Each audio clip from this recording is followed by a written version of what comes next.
जैसे आपने शायद पिछले वर्ष या चतुर्मास के दौरान ही यहीं मुंबई में रहते हुए कहा था कि उद्धव ठाकरे के साथ ठीक नहीं हुआ और जब तक वो फिर से सीएम नहीं बनते तब तक ये दर्द जाएगा नहीं।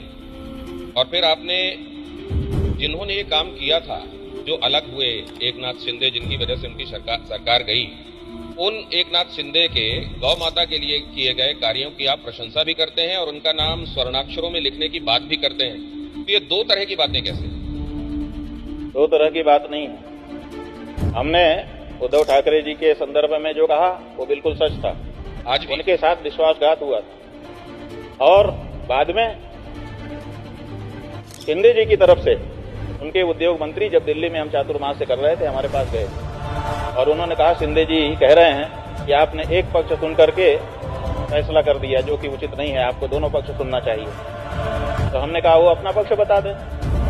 बोले हम बताने के लिए आए। तो उन्होंने अपनी बातें रखी हमारे साथ और फिर हमने अपने तर्क उनके सामने रखे और उन्होंने कहा कि मैं जवाब नहीं दे पा रहा हूं। तो हमने कहा तो इसका मतलब आप कहीं ना कहीं दोषी हैं। तो उन्होंने शिंदे जी को ये बात बताई बाहर निकल करके टेलीफोन, और शिंदे जी ने कहा कि अगर हमसे गलती हुई है तो हम गलती का प्रायश्चित करना चाहते हैं और धर्माचार्यों को अधिकार है कि वो प्रायश्चित बता करके व्यक्ति को शुद्ध कर दें।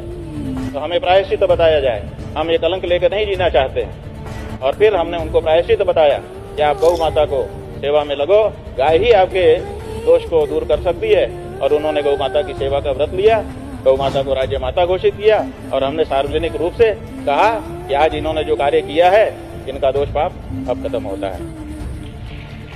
इसमें छिपाने की क्या बात है? इसमें दो बात क्या है? कोई व्यक्ति गड़बड़ होता है, फिर वो प्रायश्चित करता है, सजा भोगता है, ठीक हो जाता है। तो स्वामी जी गड़बड़ उनकी और जो काम उसने कर दिया, 36 प्रदेश हैं भारत में, 36 मुख्यमंत्री हर समय बने रहते हैं और जाने कितने आए और चले गए। गिन लिया जाए तो 100 से ज्यादा का आंकड़ा, 200 से ज्यादा का आंकड़ा चला जाएगा। किसी मुख्यमंत्री में हिम्मत हुई कि गाय को माता कह करके पुकार दे? ये हिम्मत एकनाथ शिंदे ने की। इसीलिए हमने उनको स्वर्णाक्षर में नाम लिखने की बात कही और सही नहीं, हमने लिख करके दिखा दिया।